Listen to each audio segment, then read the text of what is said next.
अस्सलाम वालेकुम।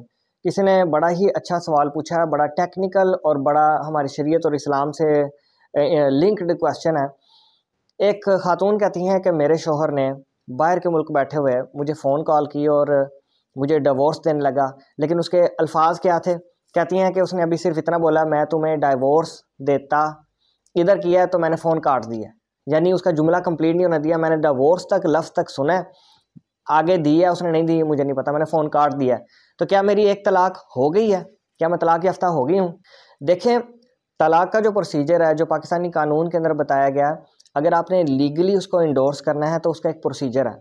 उसमें क्या होता है कि आदमी ने पेपर के ऊपर या स्टैम्प पेपर के ऊपर लिख के बाकायदा तौर पे 2 जगह पे स्टाम्प जो है अपना वो तलाक वाला भेजना होता है। पहली तलाक का दूसरी हो या तीसरी हो। एक तो उसने आपको ओरिजिनल डाइवोर्स भेजनी है आपके घर पे, खातून के घर पे, और उसकी कॉपी जो है दूसरी, वो जो कॉपी है वो यूनियन कौंसिल में भेजेगा हस्बैंड कि जनाब मैंने अपनी बीवी को तलाक दे दी है। तो सेक्रेटरी साहबा के भी नॉलेज में आ जाए, सेक्रेटरी साहब या साहिबा जो भी यूनियन कौंसिल के होंगे इंचार्ज, उनके भी नॉलेज में आ जाए। उसकी कॉपी लगा के और एक एप्लीकेशन लिख के हस्बैंड जो है मुतलका यूनियन कौंसिल में भेजेगा। कौन सा यूनियन कौंसिल? जहाँ पे निकाह दर्ज हुआ था इनिशियली शुरू में कि मैंने तलाक दे दिया, अब मेरा काउंट डाउन स्टार्ट कर दें। ये वो प्रोसेस है। 30 दिन गुजरेंगे, फिर तलाक दोइम भेजेगा इसी प्रोसेस से, फिर तलाक सोइम भेजेगा इसी प्रोसेस से कि असल तलाक खातून के एड्रेस पे जाएगी, जबकि तलाक की कॉपी और एक एप्लीकेशन, इतलाक की एप्लीकेशन, वो जाएगी सेक्रेटरी यूनियन कौंसिल मुतलका को। और अगर एक शोहर इस प्रोसेस को नहीं अपनाता जो कानून में बताया गया, तो पाकिस्तानी लॉ के तहत उसकी तलाक जो है नहीं एंडोर्स की जाएगी, कंसीडर ही नहीं किया जाएगा। अब दूसरी तरफ आते हैं कि इस्लामिक पॉइंट ऑफ व्यू क्या है।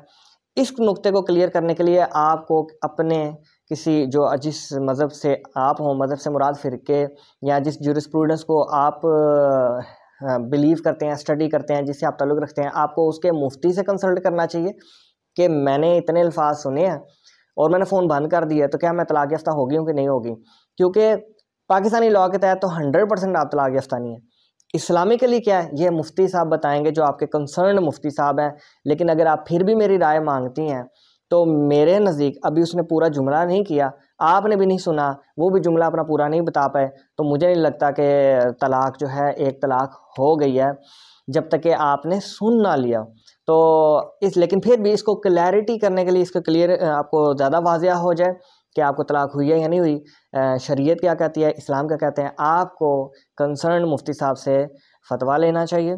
उनसे कंसर्न करें, बातचीत करें, सरकमस्टांसिस बताएं कि मेरे शोहर ने किस हालत में था। वो हालत से मुराद के वो गुस्से में था, नशे में था, नींद में था, बीमारी में था, क्योंकि बहुत सारे इंग्रेडिएंट्स होते हैं कि एक मौसर तलाक को तलाक का दर्जा देने के लिए।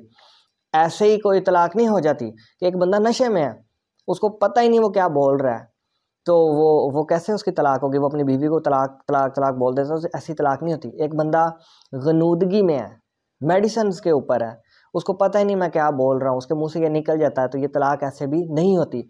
एक बंदा ऐसी बीमारी के अंदर है जिसमें उसका होश ही नहीं रही, उसको कोई रीज़नेबल सर्कमस्टांसिस का पता ही नहीं, उसको अपनी होश नहीं, और वो गुस्से में आकर कुछ ऐसा बोल देता है, तो तलाक नहीं होती। इसी तरीके से एक आदमी बहुत शदीद गुस्से में है जिसमें उसका दिमाग माउफ हो गया, तो ऐसे भी तलाक नहीं होती।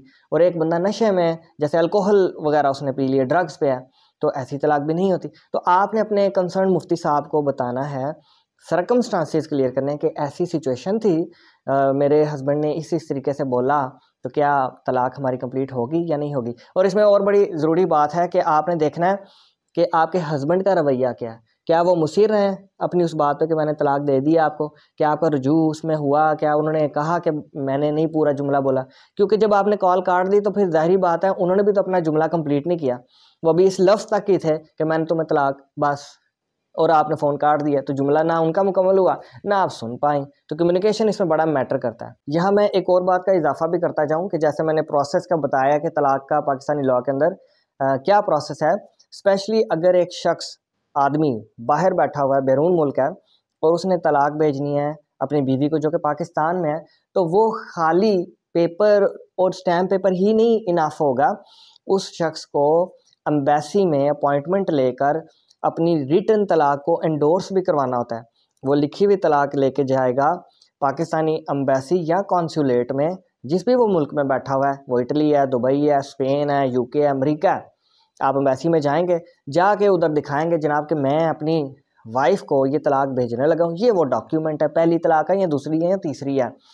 वो एम्बेसी वाले क्या करेंगे, उस पर स्टैम्प्स लगाएंगे, उसको एंडोर्स करेंगे, उसका रेफरेंस लेटर, रेफरेंस नंबर बनाएंगे, साइन लेंगे उस हस्बैंड के कि ये इस टाइम पे हमारे पास आया था और तलाक की नीयत से आया था।